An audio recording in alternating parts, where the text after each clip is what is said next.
Hello, welcome to What's Your Story? We have a fabulous guest for you today. He's an old friend of mine. I don't mean to call him old, but he and I have been friends forever, ever, ever. His name is Cork Proctor, and Cork is a legend in the Nevada comedy world. Well, actually in the comedy world everywhere, but in Nevada especially, because he played Lake Tahoe, he played Reno, he played Las Vegas. In fact, I think he's the longest running comic we've ever had in Las Vegas. So I'm so excited, Cork, to have you on the show today. Welcome. Thank you, Judy. It's nice to see you. And we go back to the tennis club and John Miller. That's how far back we go. There, probably in the '60s. Oh, yeah, for sure. And now you're living in Cuenca, Ecuador. And We are. so that's So why we're doing this by Zoom. But I'm so happy that you could be on it because I visited you and Carolyn down in Ecuador, and it was such a fabulous experience. I'm going to come back. I hope you do, Judy. The people are still asking, where's that red-headed author and motivational speaker? It's wonderful here. I miss Las Vegas. I was there in the old days with the Broken Nose guys and the Mo Dalitzes and the Benny Binions and all Yes. those characters. I miss that, but I guess there's a new lifestyle in Vegas, and maybe it was perfect. But we're happy here. It's been 10 years. It's lovely. The water is pure, pura vida, as we say. It's pure, pure life.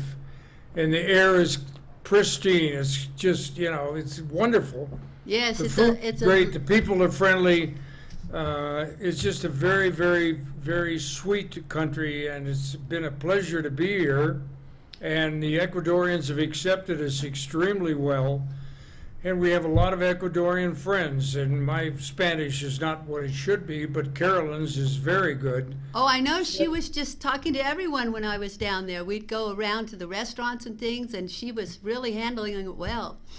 Well, she has a big following here, as she does internationally now with the 18 books on Amazon. So I think Yes. our lifestyle is about as good as it can get. And, we're expats, and the country has accepted us, and we have not tried to change it because people come here and they want to bring American standards. You can't do that. No, You can't no. take a culture from one huge nation and move it to another one because the people are not interested. They've had a great time for 5,000 years, and right now they don't need us. So we come here with open arms, and they accept us, and Well, I we've been know when I was down there, you even did a comedy show to raise money for someone's child. Something had happened, and you were doing a comedy show to support the Yeah, people who live it there. was a benefit for a young man named Frank Gonzalez's son,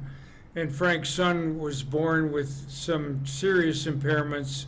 He can't hear, he can't speak, and so, as anybody, show business, as Shakespeare said, all actors are born to do benefits. So the good thing is it came out well, and we had a great time, and the little boy's doing fine. Oh, that's And good to he, hear. since had another child who is not infirmed. He doesn't have anything wrong with him. So, May 7th, talk about yeah, so we're, I don't know. I'm going to be 90 very shortly. Oh my goodness, I can't believe it. I And the can't old, believe it. I can't either. The people that knew me said, you'll be gone by 50, the way you're living. Well, Between you this- were, as I remember, you were pretty wild. Let's talk about you for a minute and your career, because you started out as a musician. You were a drummer, I believe, in a group called the Winners. Is that right? Yeah, that was at Harold's Club. I was in Nevada for 60, 70 years, and then after my first marriage floundered, my fault. Thank you.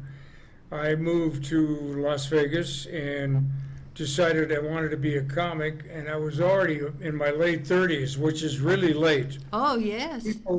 People we know from Vegas, such as great comic Pete Barbuti, been a friend for 60 years.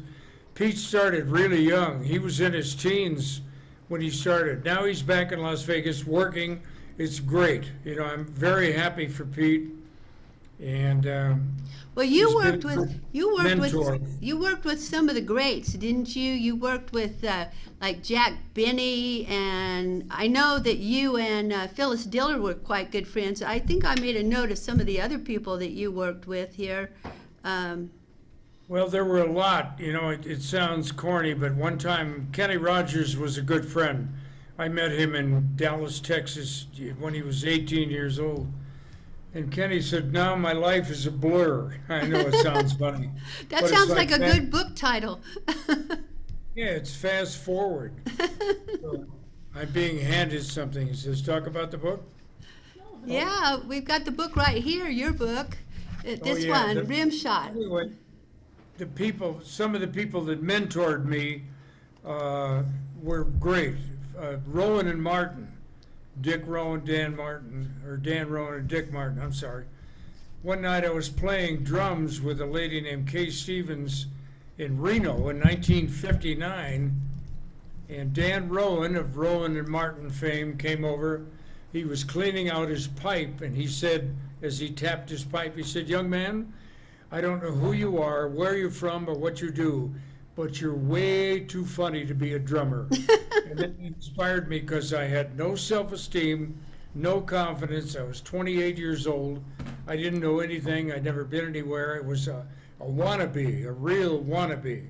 So with those kind of people that came up and gave me encouragement, the Jack Bennys, the George Burns, and the people like that I met over the last 50, 60 years, I think it really helped. And if you don't have any self-esteem and you don't have a good image of where you want to go and what you want to do, when a guy like that comes along that's a megastar and very successful and says, "Hey, you can do this, just climb on board and there's room for you." Jackie Gale told me that. Come on, there's room for everybody. I said, "Okay." Yeah. So And- I've had and a you great run, actually- Judy. I've been you very, actually- very, very fortunate. Yeah, oh yeah. And you actually opened in some of the showrooms for the Supremes, for Donna Fargo, for Captain and Tennille, and for my favorite group, Lee Greenwood and Mel Tillis. I had great moments in Harrah's in Reno and in Vegas. And a footnote, this is funny. I'm probably the only comic that was ever fired from 5 major hotels in Las Vegas, Nevada. So I hold that as a banner of truth, And, well, what did you do to get fired? I said, I didn't talk about anything bad. I just said that the management was not what it ought to be. And when you do those inside jokes about management, Yeah, they it don't didn't- think it's so funny, do they? No. I was on the road for a long time. I was in Clearwater Beach, Florida, and Panama City, and Well, you worked cruise ships before, didn't you? When you Yeah, I were- worked 9 years on Royal Caribbean, had a wonderful time. That's when cruising was really quality. I mean, and not that it's probably still not as good as it used to be, but I know a lot of the guys that still perform out there, singers, dancers, comics, they say it's tightened up and it's not as much fun as it used to be. It's now work. When I was there for 9 years in the Bahamas and Aruba and Antigua and all those romantic islands, we had great times. It was sex, drugs, rock and roll, and great cruising. So I Well- worked with great acts out there, wonderful acts on the ships. Yeah, And it changed a lot. I don't mean to beat up the ship industry, but Yeah. they kind of cut back on everything, the buffets and the entertainment. right. And then pretty soon you're flying from island to island in a monsoon. And I landed at Antigua one night and I walked into the restaurant, and you're not supposed to charge too much when you're working on the ship and you have to lay over in an island. And I said, "Good evening. I wonder if I could see the menu." And she said, "The kitchen is closed." I gave her a $5 bill and I said, "Is the kitchen open now?" She said, "Oh, yes, sir. Anything you like." I said, "Bring me the biggest, fattest T-bone steak you have, a giant baked potato, lots of sour cream and lots of butter, and a big bottle of wine." And she said, "No problem." And I said, charge this to Royal Caribbean. Oh, She said, no. yes, sir. Oh no, oh no. Well, But you know, I was there 9 years. Now, it's like walking on eggshells for the performers. They all tell me, I have lots of friends that still work for Norwegian Caribbean or Royal Caribbean. They tell me, man, you got to really be careful. You right. can't take a beautiful red-haired woman to your cabin to have a drink because you get fired. Well, You know, I hope you're you and I referring to would me, never have but a you drink never in my did take cabin. me to your cabin for a drink. Man, I miss it, but you know what? I was there when it was great, and I was there in Vegas when it was great. I don't know anything about the new Vegas, but I So- was there when it was great. And So, And I Cork, had a how do wonderful you time. how do you see the state of comedy in today's political and social climate? You know, you're talking about change. How do you see the state of comedy today with everything that's going on in the world? well, thank God we have, Louis Black and Dave Chappelle and a lot of these other guys that are wonderful and bringing something new and refreshing. And I'm very happy to see them performing and working. And this has been a terrible time for every industry, yours, mine, everybody. The world is upside down with COVID. So we're all trying to exist and just keep everything going as well as we can. I'm just lucky to be here. I'm lucky to be with Carolyn because we've had an ongoing on and off married divorce 35 years. So it's a strange and unusual relationship. She's unusual and I'm strange, so we'll leave it at that. Well, do you think the comics today, do they have to be aware of political correctness? You said you weren't politically correct always. Do you think they have to be more aware than you were? I think so, in the majority. I think there are areas such as when you're an independent producer, as your show is, and you're working without fear of sponsorship, whatever. You can do what you want, say what you want. But for the guys coming up, it's still the clubs, it's the improv and Brad Garrett's comedy room and this and that and the comedy store. And I don't know what the impositions are now, Judy, because I never really worked there. I probably could have had a greater career had I gone to Los Angeles. But as Pete Barbuti and Peter Anthony, the late Peter Anthony, and we used to talk about that with the comedy magician Barry Lee, and we all decided we wanted to stay in Vegas because it was happening. There was excitement. Every hotel had a 30-piece orchestra with strings Yes. and a lounge for singers and comics and so on. Well, as I understand it now, it's pretty much not that way. Well, and you were really considered a star here in Las Vegas. I remember because when I knew who you were, oh, I'm sorry, my voice is going. When I knew who you were, I was always kind of in awe. And Try when you not would to, talk, try not to cry. Try not to cry in the middle of this. It'll make me look bad. well, do you I think was that? Come on, forget about that. I was just a guy working. I was divorced at one time with 2 children that I supported that are now doing really well in California. But, you grabbed what you could then. I worked everywhere. I got fired from the Silver Slipper. I got fired from the Marina. I got fired from the Hacienda. Paul Loudon said that I was terminally late. I was never late, Judy. I'm a professional. I showed up on time. I used to fly from Vegas to Florida to do a show and then fly back to work that night in Vegas. Right, I was remember. I was never unprofessional. I never drank. I never did drugs. No, I did what I had to do. And you now, just said what you look at it. said, and some people didn't like it. yeah, well, that's okay. That's their option. Comedy's always like that. All right, do you think Excuse there's me. any specific subjects or topics that should be avoided in comedy? No, I think you should go straight ahead and let the chips fall where they may. If you don't, you're taking away from your own creative abilities. When the Smothers Brothers went on their first cruise, Tom and Dick, whom I know pretty well, they said, well, there goes our creativity, because now you're contained, you have the audience, they've seen you, and so on and so on. But I want to talk to you about our book. Yes. Yes, the I have story? it. This one, rim shot. You have it. I have it So right here. And John has it, the production man. He has it. He has a copy as well. Well, we got up good, John. Try to read it and review it because we need the money. We got up one morning and over coffee, somehow we got into a thing about writing a joke book. So as the cover says, these are my favorite jokes, and we credited as many people as we could. I also credited the people that helped me, but we turned it into a thing that I think a lady in Las Vegas read the book and said, after I finished, and this is self-aggrandizement, I'm sorry, but You she don't have to said, be sorry. after I finished your book, I realized, I told my husband, Mark Tully Masali, president of the Universal Musicians, said this book should be on every airline and every cruise ship because right now, Judy Morio, the world needs more comedy. Oh, Less definitely. frustration and less depressing news.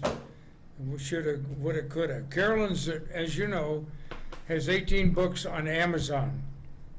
And she wrote a book that I love, Help, I Married a Comedian.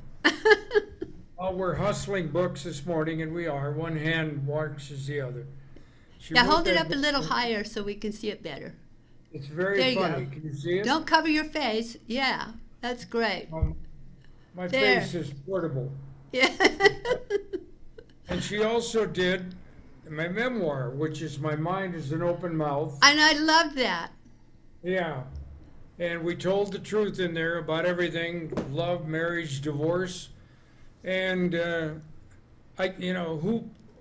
could say they were fortunate enough to have 3 books written around them and about them. And Amazon loves Carolyn. They got reviews and they say, man, you're one of our better writers. 18 books. Well, she's a Carolyn fabulous Hampton. writer. And there's no E on the end. If you were spelling again, it's Carolyn. Yes, I know. I did it wrong. I Maybe apologize. you'll be in the next book. Yeah, and I've known her forever, and I can't believe I still made that mistake. So that was That's- my bad. I shouldn't have done Quick that. story about my childhood since you're interviewing me this morning, and thank you for your time, and John. When I was a little kid, I couldn't pronounce my name. I was about 3 years old. My given name, and that's why I changed it, Alfred Courtney, Courtney, Proctor. Alfred Courtney Proctor. I was the third Alfred. How boring can that be in a family? Alfred was my father and my grandfather was.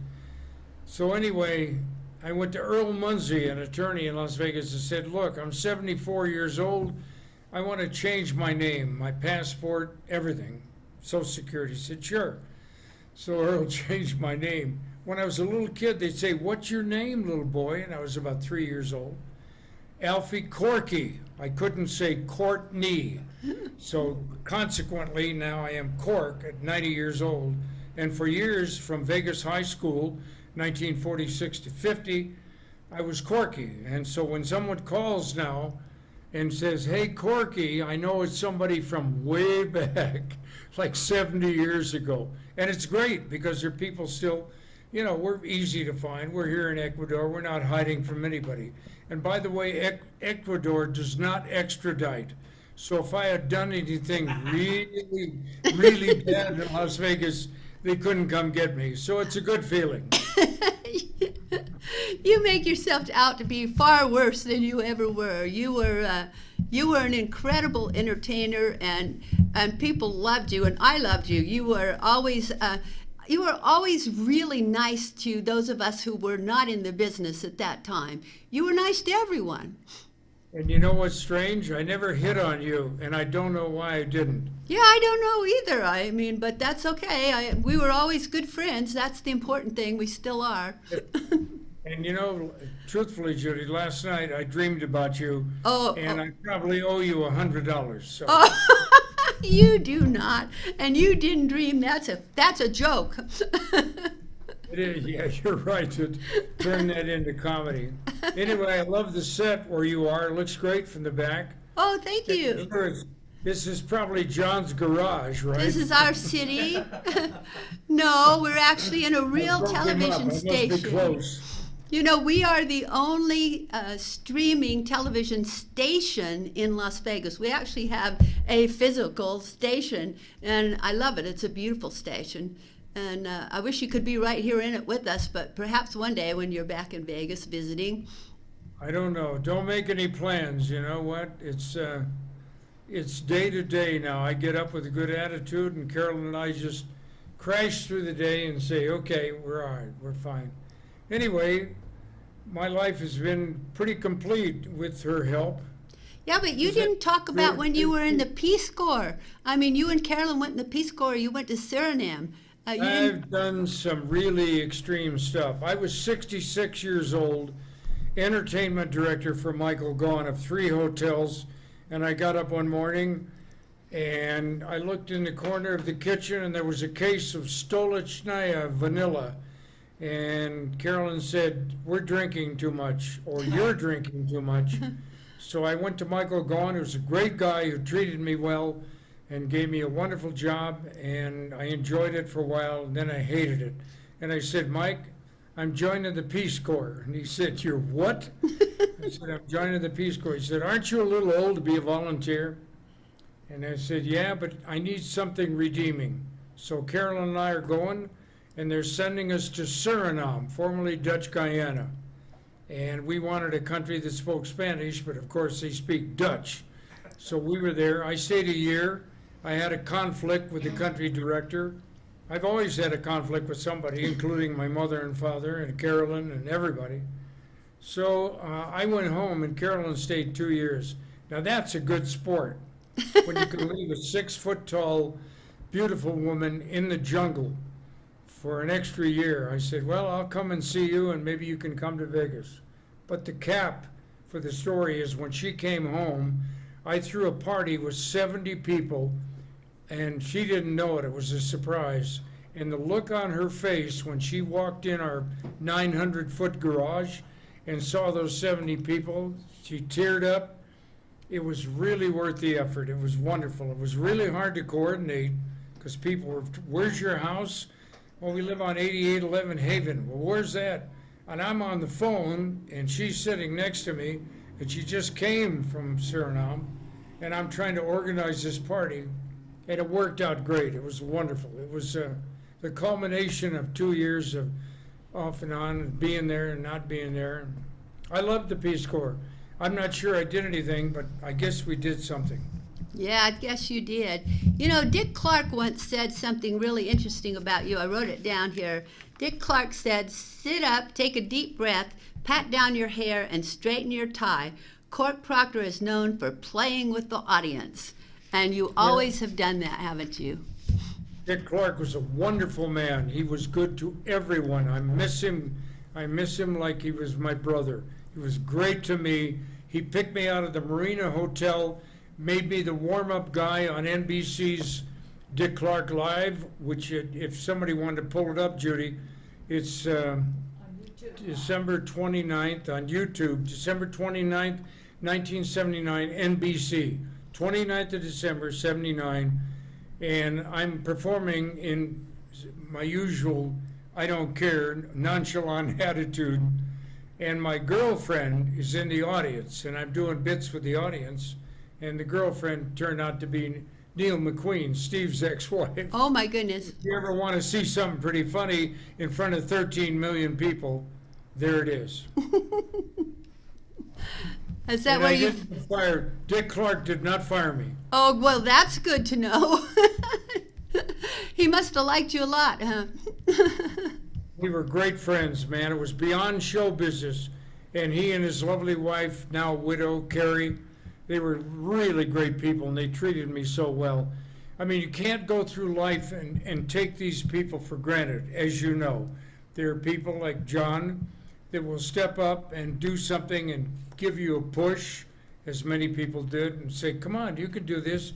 Get up here with the big dogs. There's a fire plug up here for you. So I've been very lucky. I've been twice blessed, and I have 2 great daughters, and they're in LA and doing great. And I have friends such as you, And I think I am really, really blessed. Well, I think we're blessed to know you too, because you've been a dear, dear friend, and Carolyn I absolutely love.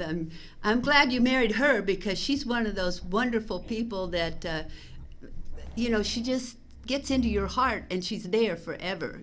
She's a very, very special person. Our relationship the word is convoluted. It's very twisted, but you know what? It's like a lot of things. People go, wow, what's she doing with him, or vice versa. So it's when Lyle Lovett married Julia Roberts, what is going on there?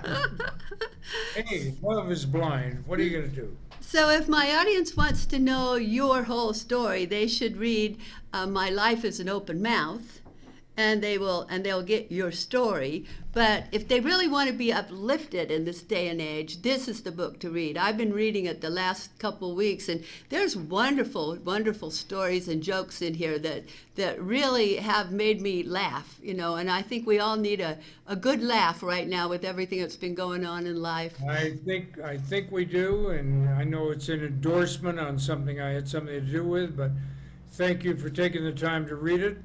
And it's not a lot of money. You can get it in an ebook on Amazon, or you can get a soft cover. So Yeah. it's available. The other books are all ebooks now, but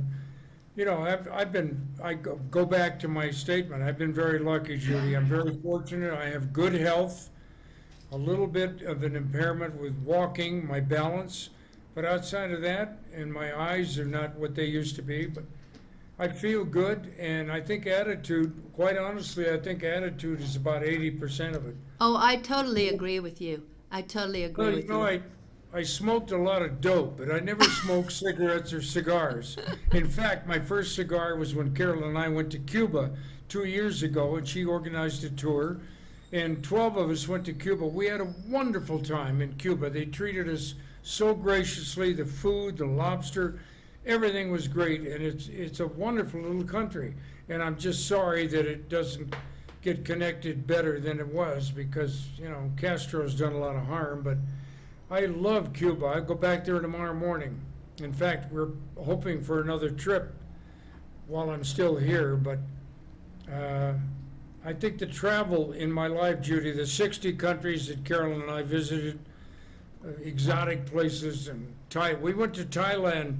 And of course, the day we got there, the tsunami hit. Oh no, I didn't know that.